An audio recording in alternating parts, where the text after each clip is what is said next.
Hey everyone, welcome back to another exciting episode of Attack Position. Today I back up joined once again by Chase, as today we go over AOD taking on Green Majin Buu. And today we are incorporating the rule changes because as soon as those happen, bans, limits, whatever, radas, or in this case rule changes, we immediately apply it at the shop because we just want to get ahead of it and just get focused with it.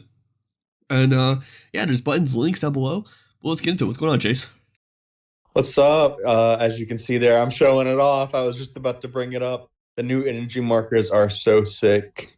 If you have the gold one. The gold ones, and that's exactly what I got by the graciousness of by you. You're the one that gave it to me. That's right. Did I give you that one?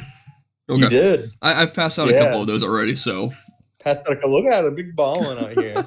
Well, I'm one of the only people from our group that's playing Fusion World, so. Yeah. So you've been a hookup there, and speaking of hookup, you got the best hookup in your deck, one drop. Yeah. He's the guy. Let's okay. He's just the guy. Rule changes real quick for starters too. No Mulligans change. So like, I saw Bobbity. I'm looking for either Bobbity or Hatchiyak. In this case, I saw the Hatchiyak, and I immediately was like, all right, cool, charge play. I'm keeping this hand. I do not want to lose. I think I kept the hand. I don't remember regardless.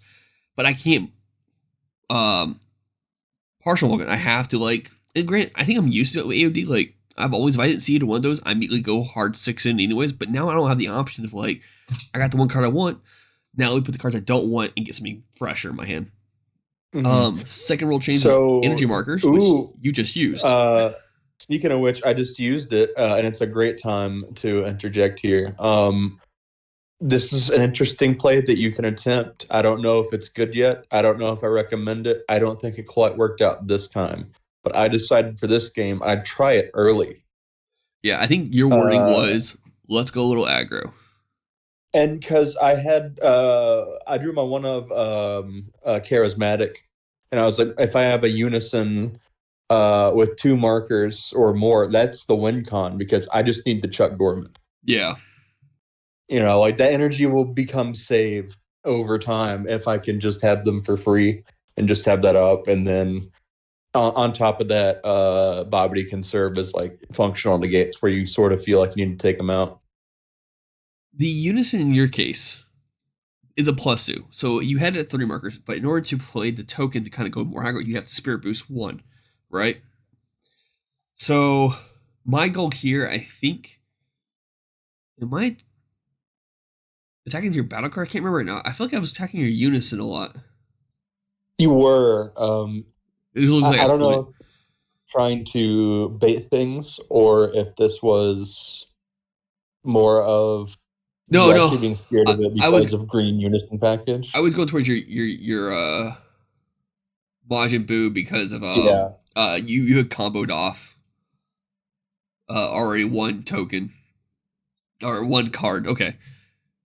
And now I'm kind of just applying pressure to Unison. Because, I know this deck can go pretty crazy if I allow that Unison to exist.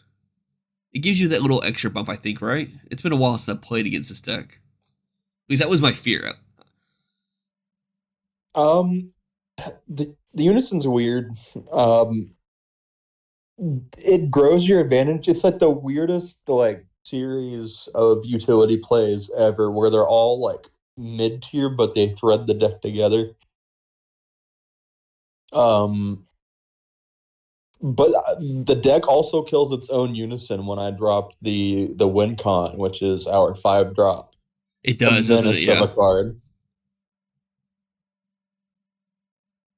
So the Unison can come and go.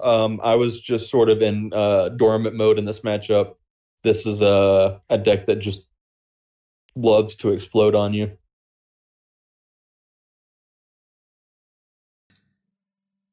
Don't remember where that championship one goes, but here I think I swung and I went, all right, you got it, and you had it, and you pop.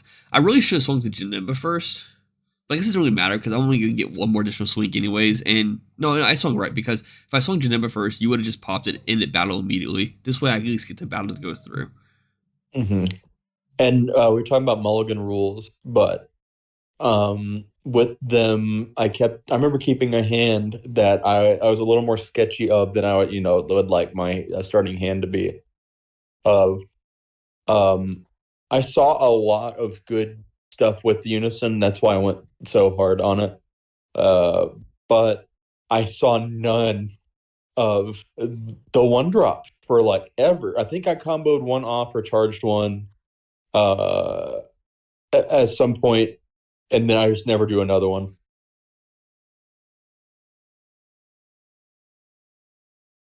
So that's sort of rough because that's like a whole like chunk of your deck. Yeah. Trying to find it here. That's why I just sort of dry play the one drop here.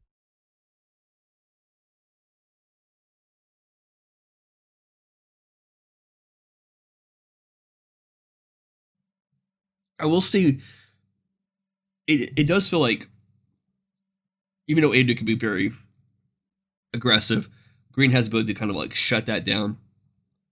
It looks like every turn you've had the potential just like, I could just go right back into what I had and it's fine. Yeah, it's very repeatable. I think that the engine flows a lot better than you might think for it to sort of be like an older Unison Warriors style Unison deck, and we're going into Z Unisons. Yeah. I hear now in a couple of days. Yeah.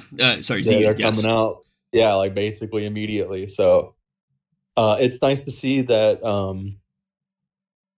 a style of deck that I was really sort of sketchy about. That's sort of why I wanted to play a deck that was more Unison reliant to see sort of like where it was at. Um, like if that was as big of a hindrance to a deck to just not have it always online, like the Z extras and the the Z unisons are going to create. And you were able to go into your Z leader that last turn, which I think gives you so much advantage if I had battle cards that were worth it, but you were able to snag my blocker though. Yeah, this card is very much pulling its weight as far as keeping a deck alive goes. One of the other things that this deck has of sort of like newer card design is Z Leader. Mm. It bumps you up to 20, which I always love. I love just getting that like 5, 5, 5, 5 every time my opponent wants to attack and go wide. That's almost like a tax every time your opponent is trying to swing at you. Yeah. And a lot of my like small guys I can drop are just 15k. So like in this situation, I do have to combo up. And here I use the super combo and you manage to combo back off of your super combo. Like I do 3 live. So I'm like, okay, triple strikes available. Let's go for it. And you had this other negate. Ah, I don't remember if I do. I do. Okay. I was like, I remember having 13 in my hand. Cause I'm trying to remember because it reduces the cost of the card, so it's a 1 drop cost right now. And I decide not to counterplay it. I decided to hang on to it. As you can see, because I had an alternative for it. And my mindset was like, cool. I could just save the Enter 13s as counterplays to his 1 drop when he tries to reestablish again. But your Z units, sorry, yeah, your Z leader has, I think, a unique way of helping you play your 4 drop or 3 drops. Is that what it is? Or 4 or 5 drops? So he will play the 4 drops by detaching 3 non-leader cards. Um, so basic, like real cards in the game, battle cards, extras, whatever, underneath him, and target something either on the field or in the graveyard, and it loses its level requirement then, and you don't have to spirit boost for it anymore. So not only does he put cards under himself way better than the leader itself does, but it also gives you like one of the best payoffs ever, which is a leader ability that can just facilitate a hard to play win con. Yeah. Because definitely that 5 drop Boo was not ever intended to have this level of access that you just sort of have to, see it in your hand and then have a leader. That's your only requirements to see it throughout the game, and play it for 3. it gets a huge discount as well. And the card, uh, it usually makes the game all about it, but it does not promise that you're going to win that game. Like your success does rely on you outing this or finding a way to not care about it, which is hard. Like it's either usually either out or die. So here we come to a couple of situations. You still have the permanent, even though I petrified it, but your revenge won't go off. Yeah, we had to get Judge Jimmy in on it. I was just in the mood of whatever you say. Like this interaction makes little sense. Also, I have no recovery play, so here I'm forced to use the leader's ability now just to play the 2-drop. And I'm kind of applying pressure. I think I'm either swinging just to search for a card, or I'm applying pressure to try to get rid of it and see if you combo out or use in this case, there it is, Dormant. Yep. That's the game plan. Just dormant, play big, dormant, play big. And one thing here that sort of bites me is I played the 5-drop and I've lost my Unison. I have to start. Oh yeah, I have to that find was a a way to either strategy. get the Unison back or. So I tap out for the big guy, but it really leaves this deck open, and I feel like that was a huge thing to just not want to happen. I'm like looking at my tap board, and I'm almost speechless of how open I am. Yeah. I was like, oh man, maybe I put way too much reliance in that 5-drop, but he's still a little resource intensive. He is, like I said, easy to get out as far as finding it. It's consistent, but you still have to pay quite a bit for it. Here I'm going for game for triple strike 21, and just hoping you can't keep going, and you manage to just get to that 5K above. Right? Yeah, Yeah, there it is. I felt so awesome. I don't even remember what cards I kept. I remember not liking it No, though. you had 2 cards, I think. No, I think yeah, I think you have 1 card actually. Yeah, And I yeah, wish I yeah, would show it's it a super off. combo. Yeah. I should have just like leaned into the camera like, "Here you guys go, figure this one out." Oh yeah, and I have to use my super combo to suck up what I perceive as a gigantic threat. Yep. Draw 2. I was like, well, super combo is nice, but if this leader attack gets hit, I'm starting to gonna have to do Frieza plays here.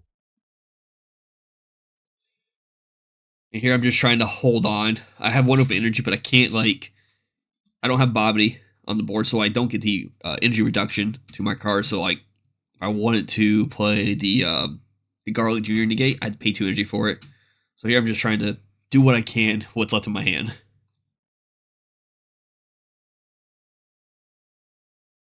Here we're blocking, I think the leader attack right now. Yeah, got us into being, I think, off that life, which was pretty nice. And you end up just passing here. I'm like, oh, cool. All right, I'm in a better position now. Just don't My have hand dormant. is a little bit of a combination of I need to keep stuff open in case my life saves me. My life can't save me if I don't have energy. So I'm hoping for like a raw open dormant, as fun as that is. Just anything that can just like impede because you're low on cards Oh, my at deck is this getting point. very low too. Like I'm You're low digging. on, yeah. And I start trying to target that. And you know that's always just going to be a waste of time. I should have went more for snappy plays rather than a long drawn out trying to put pressure on your deck. The problem is that I had nothing else to do this turn because I comboed everything off, and I had to resort into passing here, and you just have another 5-drop. And I'm like, okay, that's all right. Let's do this. Yeah, it was definitely a let's dance moment if I've ever seen one. I fall for the petrification. I walk right into petrification like a goober. And yeah, because you swung with the leader first. And for me, I was like, yo, that just saved me because you can't attack with it now. So now it's not in rest mode. None of its effects are will matter to me. In here, I'm just kind of like doing whatever I can to play cards in this case. I saw I saw at least one petrification, and did I see any more? I can't remember. So that was the second one I played against you, and I only played 2 in the main deck. Yeah, right. So I was like, I fell into my own trap of saw one, he might not have the other, rather than he's playing it, watch out for it type of play.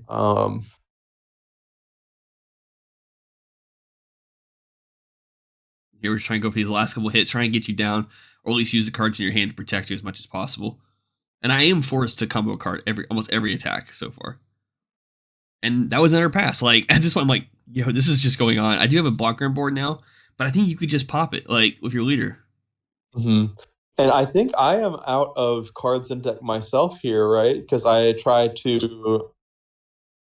I think I used the Bobbity here to put underneath the leader to draw a bunch of cards.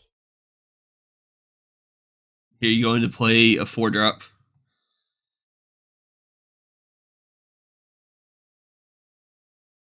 Yeah, he's just sort of a body. This deck sort of has like this issue of the Gohan Absorb Buu 4-drop is only good when your leader has awoken or Z awoken to give you, because he's another target. You don't have to chain up the 5-drop. You can play, if you want to go into the more tokeny wide swing route, you can play him.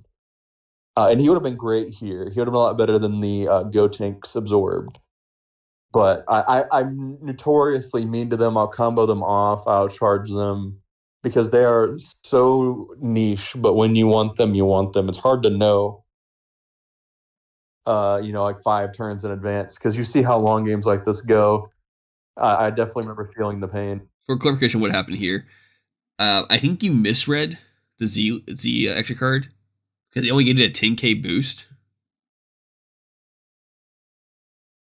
Because after you swung and we kind of clarified, I got a blocker on board. You just kind of like, all right, that's it. Because like you had no cards in your hand. Yeah. I had the board state. So, but thank you for tuning in. Keep in mind, there's buttons down below. Bye.